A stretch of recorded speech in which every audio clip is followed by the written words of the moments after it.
오늘 어린이 주일인데 절기 설교하지 않고 고린도전서 강해를 진행하겠습니다.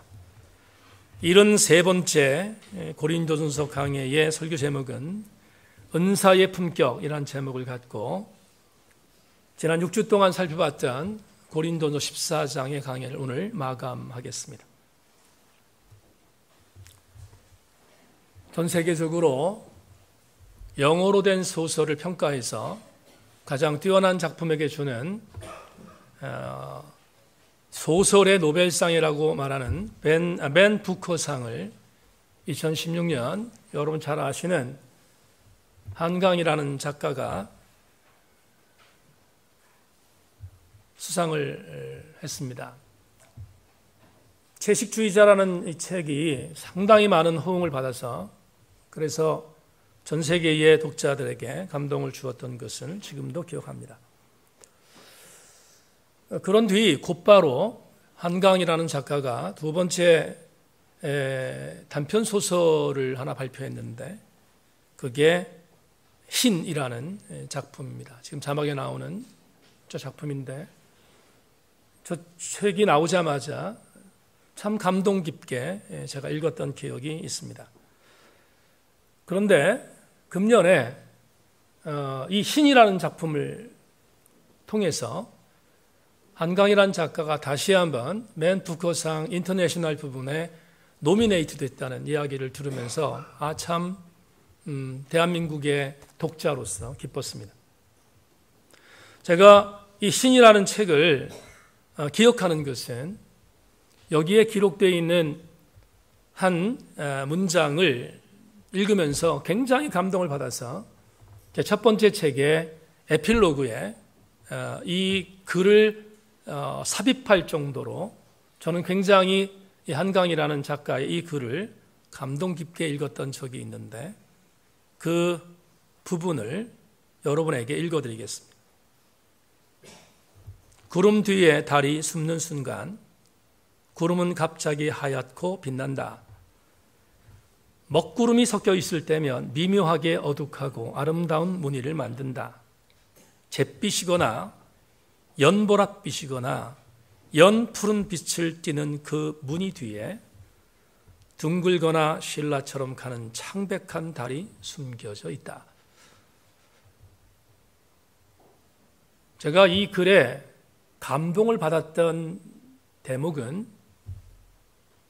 우리 사람이 그냥 초승달이라고 인지하는 그 초승달에 대하여 창백한 달이라고 묘사한 부분 때문이었습니다. 소설가의 감성이 아니고는 도저히 표현할 수 없는 대단한 필력이지 않습니까? 창백한 달.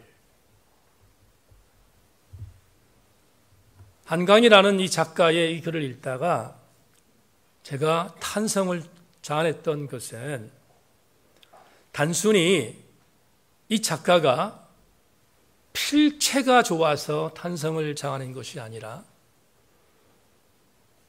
이 작가가 필력이 있어서 제가 탄성을 자아낸 것이 아니라 조금 더 극찬한다면 이 한강이라는 이 작가의 글들을 통해서 이 작가는 필격이 있다고 생각했습니다. 최고의 찬사입니다. 필격이 있다. 여러분, 격이라는 단어를 쓴다는 것은 굉장히 존중하는 표현입니다. 필격을 보았습니다. 일전에 여러분에게 소개했던 작가 이기주 씨가 말의 품격이라는 첫 번째 베스트셀러 중에 셀러지요. 이 책에서 품이라는 단어를 해석한 적이 있습니다. 그가 이렇게 말했습니다.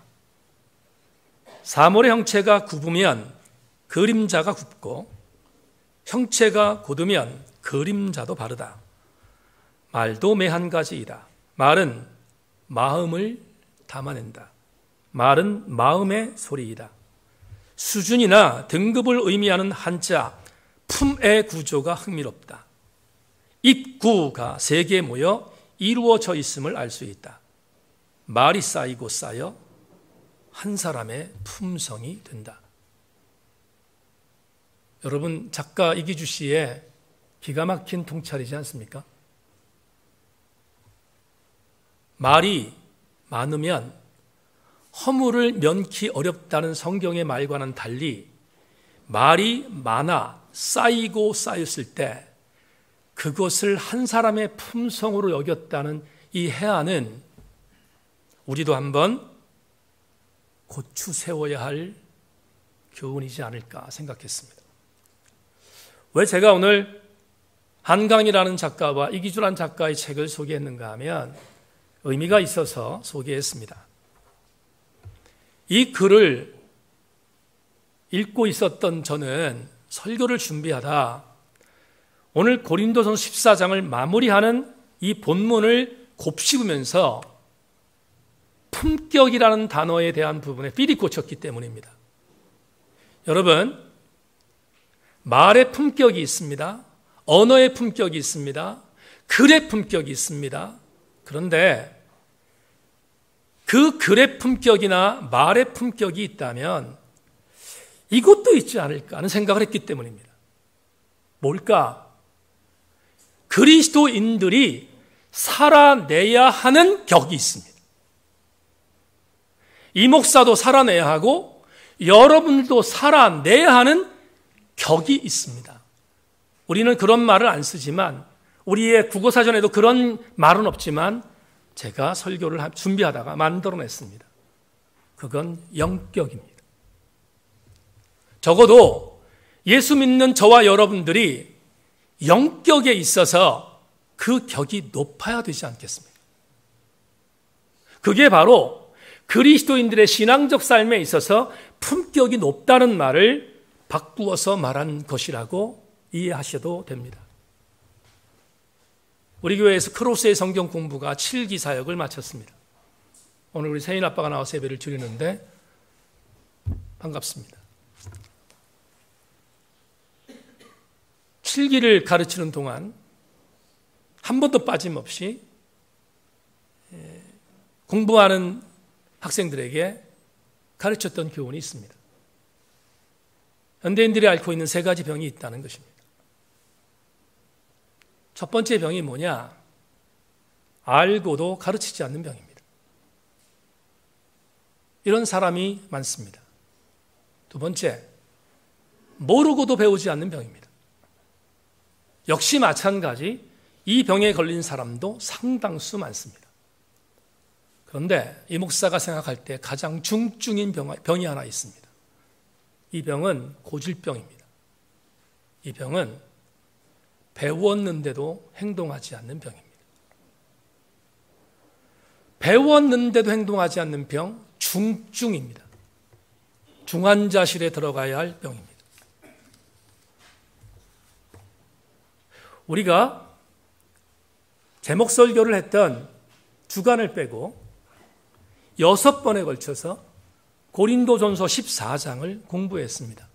사실은 고린도서 14장을 강의하던 저는 굉장히 부담감이 있었습니다. 왜냐하면 보통 저는 은사론에 대하여 설교를 많이 하는 목사가 아니기 때문이고 또 은사론에 대해서 별로 관심이 없습니다. 솔직히 말씀을 드리면 별로 관심도 없습니다. 그런데 여러분과 함께 고린도전서 강의를 진행하면서 당연히 해야 할 본문 텍스트가 14장이었기에 6주 동안 이용하는 것 최선을 다해서 성서적인 주석을 기초로 정확한 은사론에 대하여 공부하자. 여러분과 함께 6주 동안 정말 최선을 다해 전했습니다. 그런데 6주 동안 은사론에 대해서 이야기를 여러분과 함께 나누면서 결론이 있습니다.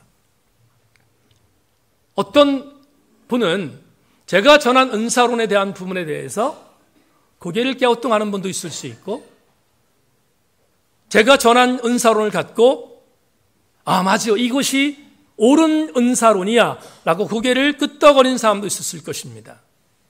그런데 어느 것이 되든 상관없이 한 가지 여러분과 함께 드리고 싶은 오늘 14장의 은사론을 마감하는 마지막 결론이 있습니다. 그건 무엇인가 하면 은사를 바르게 배웠으면 바르게 배운 대로 사는 것입니다. 왜? 그게 영격이라고 믿기 때문입니다. 은사에 대한 부분을 신학적인 부분과 바른 신학의 주석을 통하여 여러분과 함께 나눴다면 적어도 그 말씀을 받은 대로 사는 것, 그게 영격이라고 저는 믿기에 이 내용을 전제하면서 오늘 마지막 은사론을 마감하고자 합니다. 오늘 본문은 대단히 중요한 본문입니다. 2절밖에 안 되니까 깔봐서는 안 됩니다. 대단히 중요한 본문입니다. 오늘 본문 39절을 제가 읽겠습니다. 여러분 자막을 참고하시기 바랍니다. 그런즉 내 형제들아 예언하기를 사모하며 방언 말하기를 금하지 말라. 다시 한번 읽겠습니다. 그런즉 내 형제들아 예언하기를 사모하며 방언 말하기를 금하지 말라. 2번 읽었는데도 아멘들을 안 해요.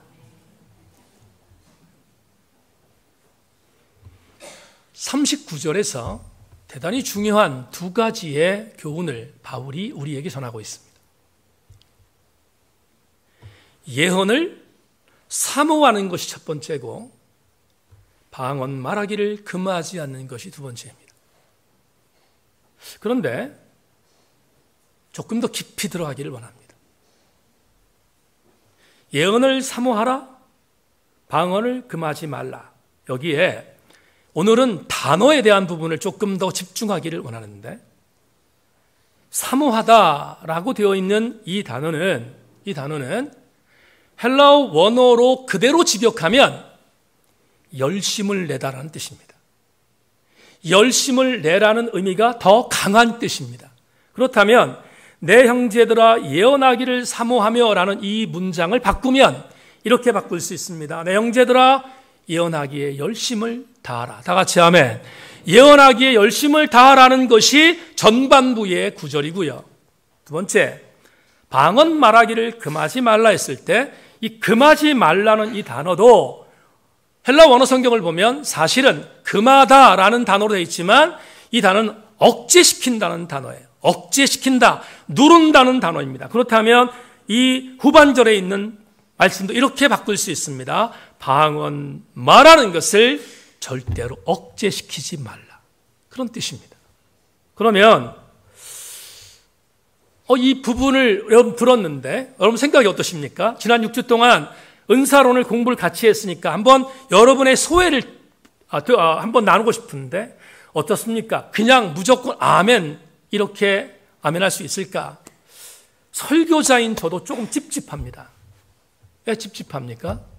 지난 6주 동안 살펴봤던 바울의 은사 사용, 방언과 예언 사용에 대한 부분은 오늘 본문에 말하고 있는 39절과는 조금 다르잖아요.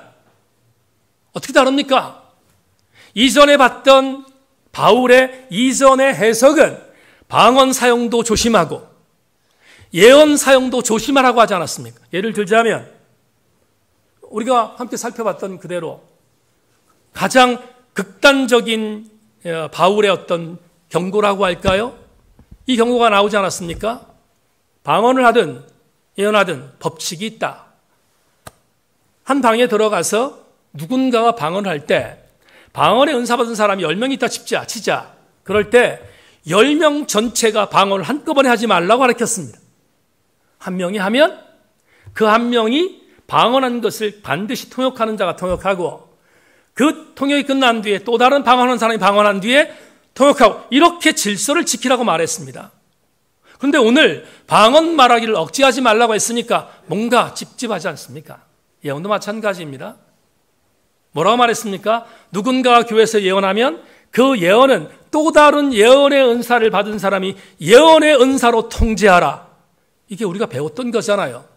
그런데 오늘 본문에 보니까 예언은 열심히 하고 방언은 억제하지 말라는 이 39절 말씀을 보면 이율배반적인 것처럼 보이잖아요. 모순처럼 보인다 이 말이죠. 이걸 어떻게 해석해야 될까 생각해야 합니다. 왜냐하면 이건 결론이기 때문입니다. 왜 전에 말했던 바울의 말과 오늘 39절에 말하고 있는 바울의 말이 서로 상충되는 것처럼 보인가? 상충이 아닙니다. 상충이 아니고 이렇게 바울이 말한 이유가 있습니다. 그 이유는 오늘 본문 마지막 절에서 말하고 있습니다. 여러분 40절을 가슴으로 잘 받으실 수 있기를 바랍니다.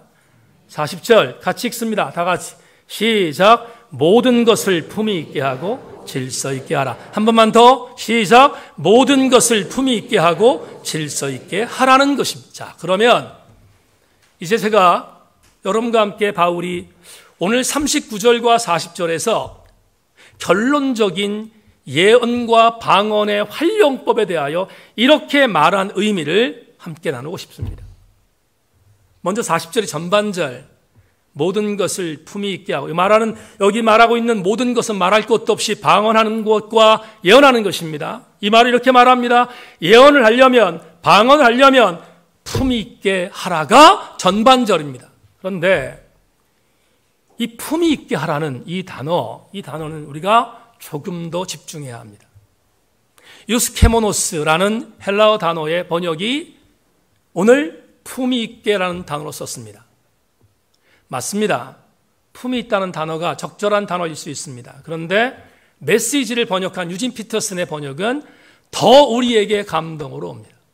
품이 있게라는 단어를 유진 피터슨은 모든 것을 예의 있게 행하라 이렇게 말합니다. 예의 있게 행하라. 다시 말하면 유스케모노스라고 하는 이 품이 있다라는 이 단어를 유진 피터슨은 예의 바르게 행하라고 권고하고 있습니다. 한 가지 더 보겠습니다. 여러분 40절 하반절에 있는 질서 있게 하라라는 단어가 나옵니다. 이 질서 있게 하라는 단어 이것도 본문에 있는 우리 개역개정판에 나오는 걸 보면 질서 있게 하라고 되어 있지만 유진 피터슨을 비롯한 톰 나이트라는 학자도 이 부분을 거의 비슷하게 해석했는데 여러분 영어 성경에 보면 영어 성경에 이 질서 있게 하라 이 단어를 조금 더 언어에 가깝게 만든 단어가 있습니다. 그건 뭐냐면 적절하게입니다. 적절하게 행하라라는 것입니다. 그렇다면 우리가 40절을 이렇게 해석할 수 있습니다. 제가 여러분 지금 바꾼 단어로 바꾸겠습니다. 예언과 방언을 하려면 예의 바른 상태에서 행하고 또한 적절하게 행하라. 이해되셨습니까? 그게 40절입니다. 그러면 우리가 40절을 사도 바울이 이렇게 말했다면 40절을 전제하여 39절을 하라는 것입니다. 40절을 전제하여 방언도 열심히 하고 예언도 열심히 하고 그리고 최선을 다하여 여러분의 은사를 활용하라고 말하는 것이 39절의 권면인 것입니다. 그러니까 상충하는 것이 아닙니다. 왜 오늘 제가 이걸 이렇게 깊숙이 해석했는가? 마무리하기 위해서입니다. 지금 39절과 40절을 해석했습니다. 그렇다면 우리는 오늘 고린도서 14장을 마무리하면서 은사활용법의 마지막 바울이 말한 최종의 클라이맥스의 교훈을 얻을 수 있습니다. 두 가지를 여러분과 함께 나누겠습니다. 오늘 여러분과 함께 문자를 해석한 그대로 해석하면 두 가지의 교훈이 나옵니다. 적어도 우리가 은사를 정말로 아름답게 활용하는 은사의 영격, 은사의 품격은 첫째로 반드시 은사를 행할 때 교회에서 예의 있게 해야 합니다. 예의 있게 은사를 활용하라. 첫 번째의 도전입니다. 여러분에게 오늘 참 조심스러운 성경을 하나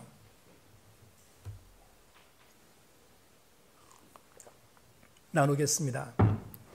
일부 예배에 아세안 신학대학원에서 MDB 과정을 하고 있는 부부가 일부 예배 교회를 나왔습니다.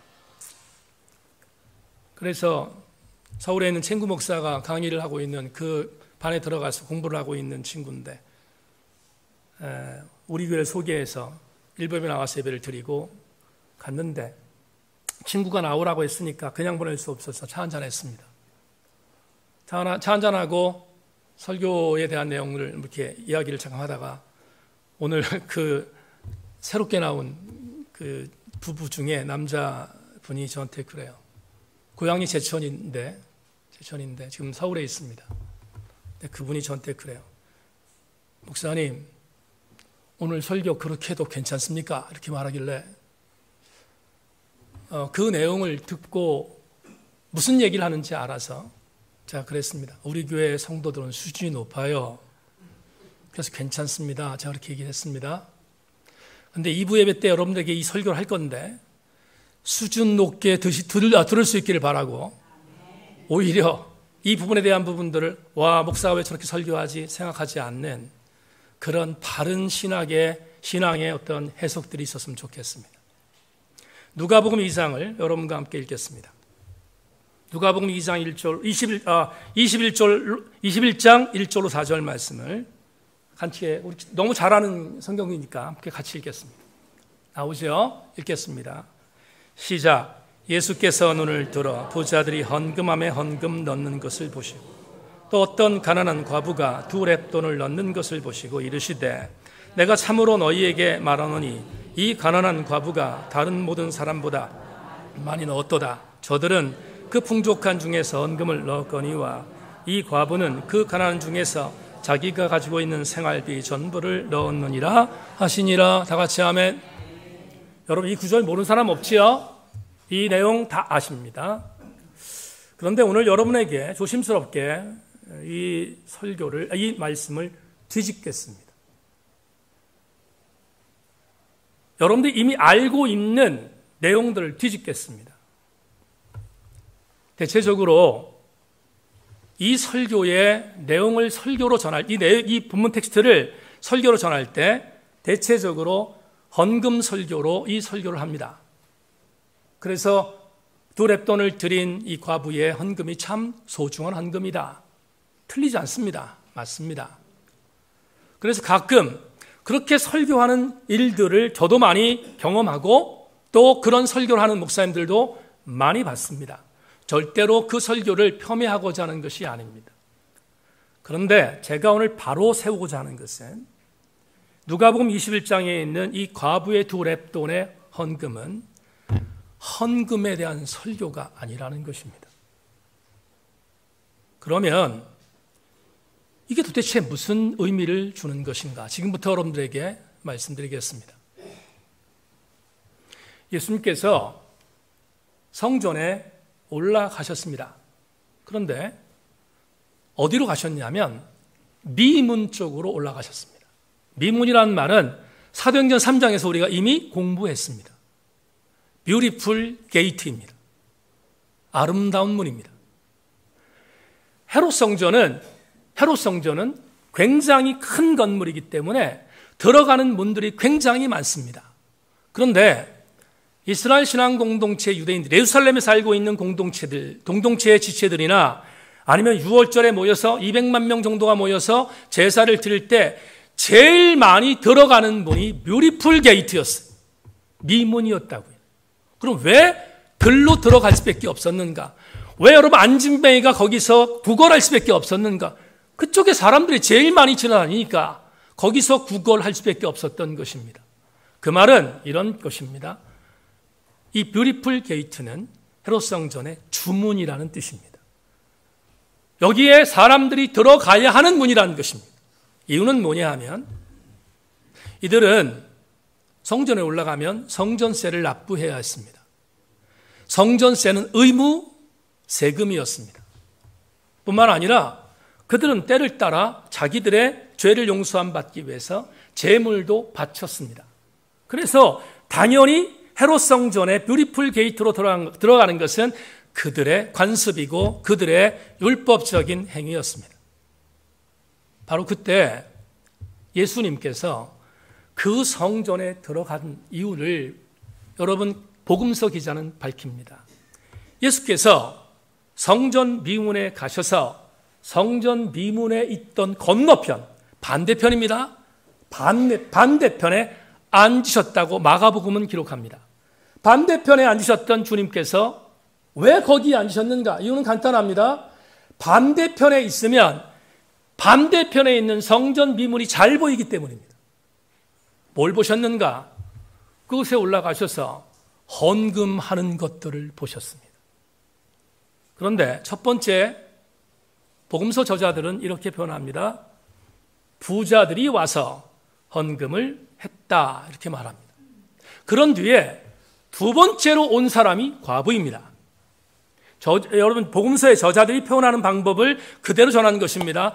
먼저는 부자들이 와서 헌금을 했고 두 번째는 과부가 와서 헌금을 했다는 것입니다. 여기서 예루살렘 1세기의 문화적 배경을 아셔야 합니다. 사회적 배경을 아셔야 합니다. 우리는 지금 지폐라는 돈이 있지 않습니까? 종이로 된 지폐가 있습니다. 심지어 우리는 카드를 사용합니다. 그런데 주 1세기에는 그런 것이 없습니다. 그 당시에는 무조건 통용하는 화폐는 동전이었습니다. 그런데 동전도 화폐의 가치가 있습니다. 로마 사람들이 사용하던 화폐는 통치국이었으니까 그 화폐는 고드란트라고 하는데 이 고드란트는 화폐의 가치가 높습니다. 뿐만 아니라 동전의 두께도 굉장히 두껍습니다. 무거운 것입니다.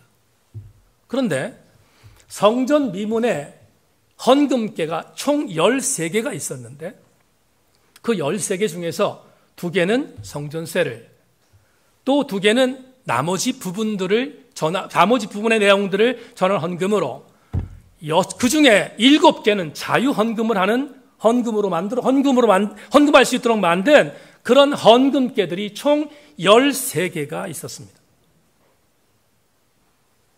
주목할 것은 그 13개의 헌금궤가 전부 다 노수로 만들어져 있습니다. 노수로 만들었다는 것은 동전을 떨어뜨릴 때 소리가 나게 만들기 위함이었습니다. 부자들이 와서 고드란트를 갖고 헌금께 동전을 집어넣으면 소리가 크게 들립니다.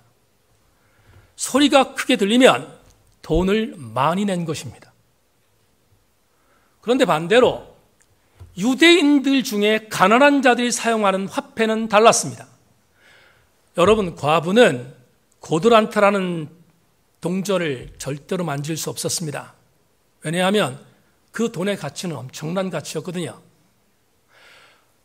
과부는 가난했다고 표현했는데 이 가난한 과부가 사용할 수 있었던 동전은 아주 가벼운 유대인들의 동전 화폐 중에서 가장 질이 떨어지는 랩돈이었습니다.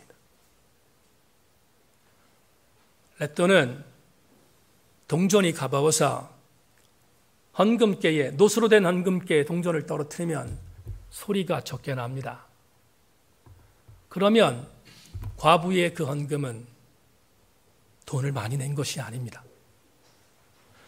그런데 여러분에게 읽어드렸던 누가복음 21장 1절로 4절에서 주님이 이렇게 말씀하셨습니다. 과부의 헌금이 훨씬 더 귀한 헌금이다. 주님이 여러분 무슨 기분 나쁜 일 있습니까? 그렇게 말할 리가 있겠습니까? 어떻게 랩돈이 여러분 고드란트보다 더 귀한 헌금이라고 말했겠습니까? 심지어 제가 주석을 찾아봤더니 랩돈의 가치를 이렇게 해석한 것을 봤습니다. 여러분 유대인 장년들이 하루 품삯을 받는 게 1데나리온입니다. 그렇죠? 그런데 1데나리온에 비교해 보면 1랩돈은 128분의 1이에요. 128분의 1이라는 것이 얼마나 하찮은 돈인지 알겠죠? 그런데 이 128분의 1밖에 안 되는 이 1랩돈을 2랩돈을 들였으니까 결국은 64분의 1을 드린 것이 됩니다. 이 과부가 드린 것은 64분의 1 데나리온을 드린 것입니다. 어떤 사람이 데나리온을 미국의 화폐인 센트로 계산한 것을 제가 주석에서 봤는데, 여러분 1센트가 130원입니다. 그런데 1센트가 130원인데 8분의 1의 가치로 환산한 것을 계산해 보니까 우리나라 돈으로 1센트가 130원이면 8분의 1센트로 보면 약 16원이 됩니다. 16원. 이런 생각해 보십시다. 예루살렘 주변에 살고 있었던 과부들이 두 렙돈을 드렸습니다. 16원입니다. 그런데 주님께서 그 16원을 드린 이 과부의 이 헌금이 생활비 전부라고 했습니다. 그렇다면 우리는 이런 상상을 할 수 있습니다. 주님은 누가복음 21장에 있는 이 과부의 두 렙돈의 헌금을 헌금의 많고 적음에 대한 부분에 있어서의 어떤 가치평가? 헌금을 누가 잘했고 누가 못했다는 가치평가로 이 본문을 제시한 것이 아니라 더 중요한 것이 있습니다. 뭐냐 하면 유대 율법주의자들에게 유대 율법에 명시했던 하나님의 율법 중에 반드시 도와야 할 세 종류의 사람, 과부, 고아, 객이 있습니다. 룻기서에서 공부하셨잖아요. 여러분, 과부들은 부자의 밭을 경작할 때 모퉁이에 있는 보리 이삭을 거두지 말라고 그들 것이라고 말할 정도로 유대 율법 중에 고아와 과부와 객은 반드시 보살펴야 할 대상입니다. 그런데 누가복음 21장에서 이 본문에 대한 부분에 예수께서 성전 미문의 맞은편에서 헌금한 것을 본 이유는 이것을 공격하기 위함이었어요. 뭔가 지금 돈을 많이 내고 있는 유대 율법주의자들, 부자들, 그들은 지금 자기 만족으로 돈을 많이 내고 있는데 너희들이 진짜로 돌봐야 할 과부들은 16원이 생활비가 전부인 상태로 버려졌다는 것을 책망하고 있는 거예요. 입고를 하고 있다는 것입니다. 그러면서 너희가 지금 유대의 율법의 종교를 차지하고 있다는 것을 질타하고 있는 것입니다. 이걸 역으로 말합시다. 주님이 왜 과부에게 16원밖에 안 되는 이 돈을 칭찬했는가? 이건 오늘 설교와 연관하여 말씀드릴 수 있습니다. 주님께서 버려져 있고 상처당하며 돌봄을 당하지 못하는 과부들에게 예의를 지키고 있는 것입니다.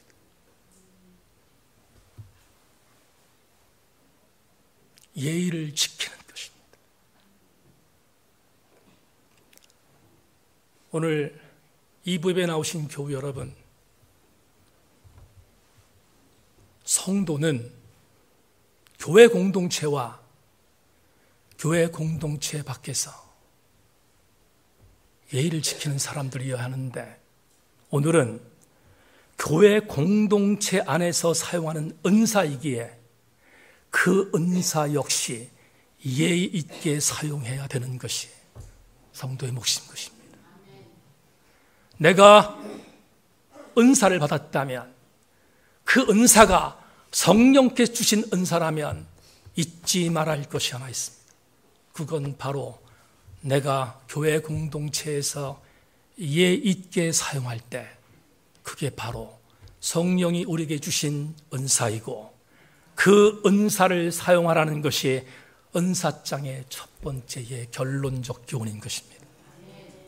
우리 모든 성도들마다 내가 갖고 있는 은사를 교회 안에서 예의 있게 사용하실 수 있기를 주의 이름으로 권면합니다. 두 번째로, 오늘 마지막 은사장의 결론입니다. 역시 마찬가지 40절 후반절에 있는 말씀을 근거로 하여 여러분에게 선포합니다. 은사를 품격 있게 사용하는 것은 은사를 교회 공동체의 질서의 통제를 받으며 사용하는 것입니다. 교회 공동체의 질서를 위하여 사용하는 것, 그게 은사입니다.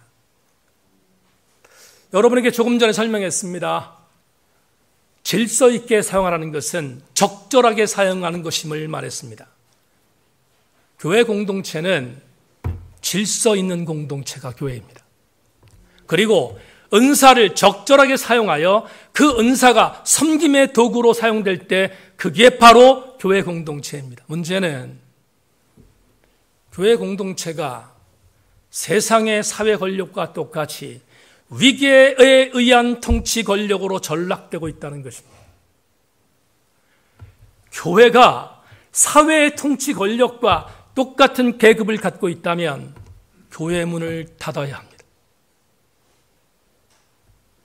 여러분, 우리 개신교회를 영어로 프로테스탄트라고 합니다. 프로테스탄트라는 말은 저항하는 사람이라는 의미입니다. 뭘 저항했습니까? 중세 캐톨릭이 그걸 일반적으로 교권이라고 말합니다. 교권주의라고 말하는데 중세 캐톨릭이 교황을 중심으로 한 철저한 교권 계급으로 이루어졌습니다. 그런데 이 교권 계급이 성서적이지 않다는 사실을 프로테스탄트의 지성인들이 깨달았습니다.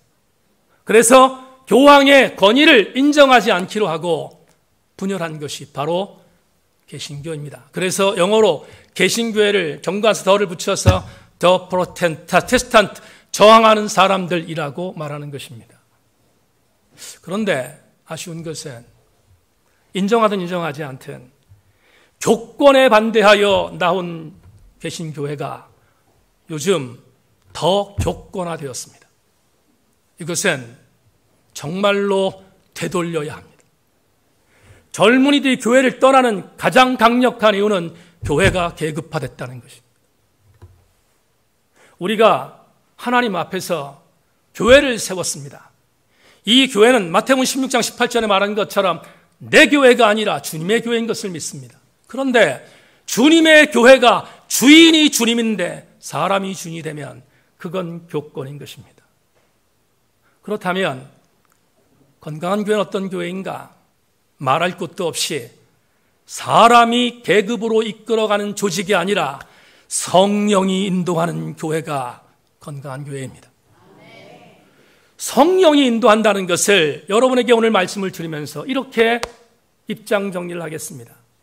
우리는 여러분들이 지금 아멘하신 것처럼 통상적으로 성령이 인도한다는 것에 대해서 부인하지 않습니다. 문제는 성령이 보이지 않는 것입니다. 성령 하나님이 보이지 않는데 어떻게 성령이 우리를 인도한다고 아멘할 수 있겠는가? 그걸 풀어야 합니다. 지난 30년 동안 목회 현장에서 이걸 풀기 위해서 싸워왔습니다. 그리고 30년 목회하면서 받은 저만의 목회 신학이 있습니다. 보이지 않는 성령께서 이끌어가는 교회를 만들기 위하여 반드시 교회에 생할 것은 성령 받은 평신도가 교회를 이끌어가는 것입니다. 성령 받은 평신도입니다. 그런데 여러분, 성령 받았다는 말을 절대로 가볍게 여기지 마십시오. 성령은 무당 푸닥거리로 받는 것이 아닙니다. 성령은 마약 주사 맞는 것이 아닙니다. 성령은 나에게 가장 전인격적으로 찾아오셔서 나를 싸매어 주시고 나를 진리로 인도하시고 나를 하나님의 아름다운 사람으로 바꾸는 절대적인 영입니다.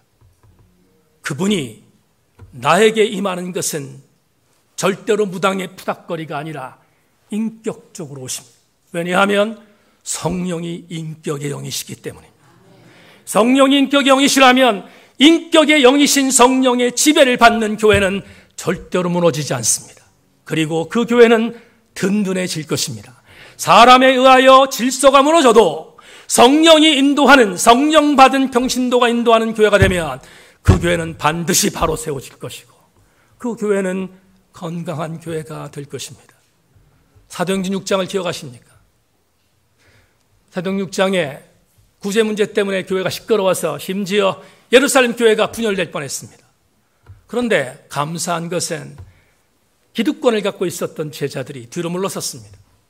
그리고 우리는 기도하는 것과 말씀 전하는 것에 전무하고 교회 행정적인 모든 것들을 맡길 하나님의 사람 7명의 제자를 뽑았습니다.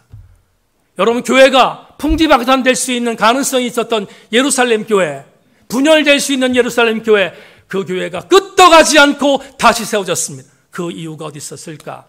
제자들이 뒤로 물러섰기 때문이다. 물론입니다. 그런데 더 중요한 것이 있습니다. 뽑았던 7명의 집사의 공통점이 있었습니다. 그 공통점은 사도행전 6장 3절과 5절에서 말하고 있습니다. 사도행전 6장 3절, 형제들아 너희 가운데서 성령과 지혜가 충만하여 칭찬받는 사람 7을 택하라. 우리가 이 일을 그들에게 맡기고 5절, 온 무리가 이 말을 기뻐하여 믿음과 성령이 충만한 사람 스데반과 또 빌립과 브로고로와 니가도로와 디몬과 바메나와 유대교의 변한족 사람 니고라를 택하여, 여러분 3절과 5절의 공통점이 있습니다. 7명의 집사의 공통분모는 성령 충만한 자들이었습니다. 성령 충만한 자가 교회를 이끌자 분열 위기에 있었던 예루살렘 초대교회는 다시 세워졌습니다.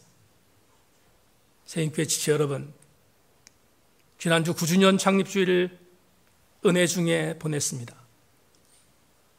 한 글을 기고하는 기고문에 이렇게 썼습니다. 지난 9년을 뒤돌아보면 생각나는 단어가 하나 있다.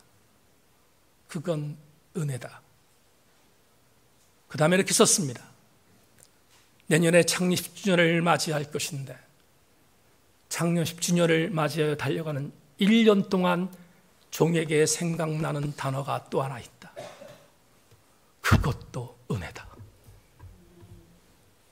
세인의 지체 여러분, 성령이 이끌어가는 교회는 은혜 공동체가 될 것이고, 은혜 공동체가 되는 교회는 건강한 교회가 될 것입니다.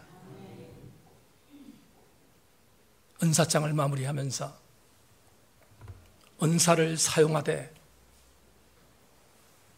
예의 바르고 적절하게 질서 있게 교회 공동체를 세워가며 은혜 안에 은사를 사용하면 우리 교회의 은사는 대단한 위력을 발휘하는 교회 성장의 가장 강력한 무기가 될 줄로 믿습니다. 말씀 맺겠습니다.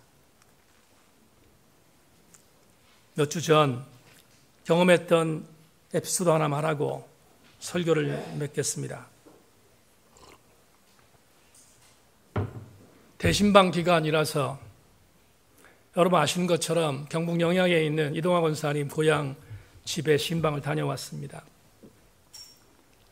매번 신방을 갈 때마다 이동화 권사님과 문봉수 집사님이 담임 목사를 잘 섬겨주셔서 갈 때마다 감사했습니다. 근데 이번에 신방을 갔을 때 세 사람이 모여 있을 거로 생각을 했습니다. 이동화 권사님과 문봉수 집사님과 이모님, 이렇게 세 분이 또 예배를 드리겠다 생각했는데 이번에는 한 사람이 더 있었습니다.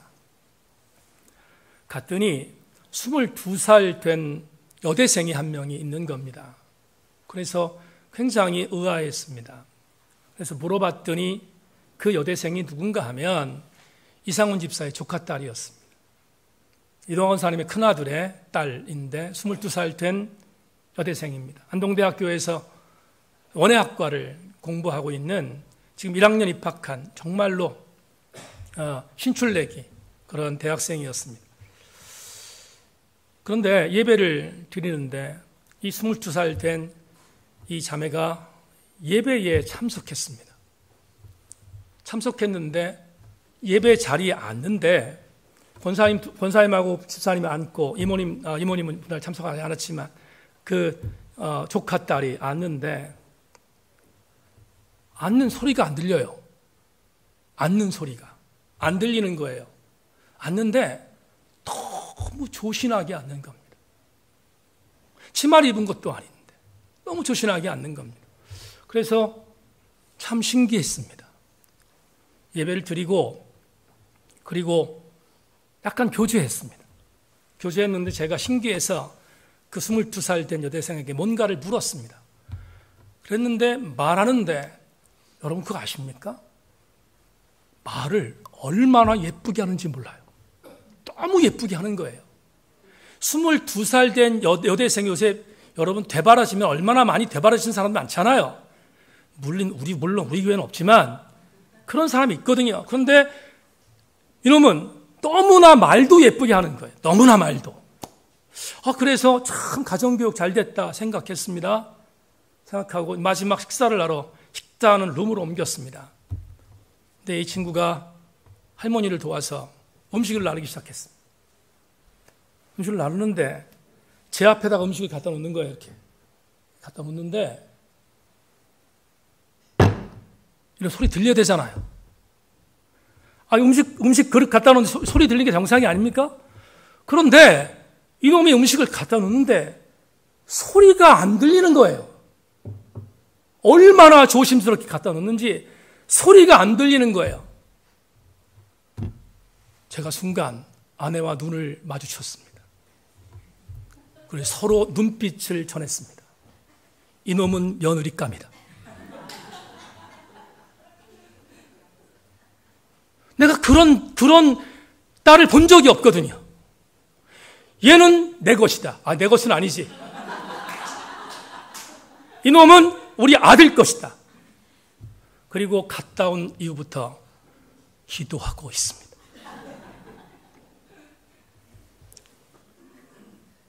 이부 예배 나오신 교우 여러분, 22살 먹은 여대생도 예의가 바르니까 사람이 감동받습니다.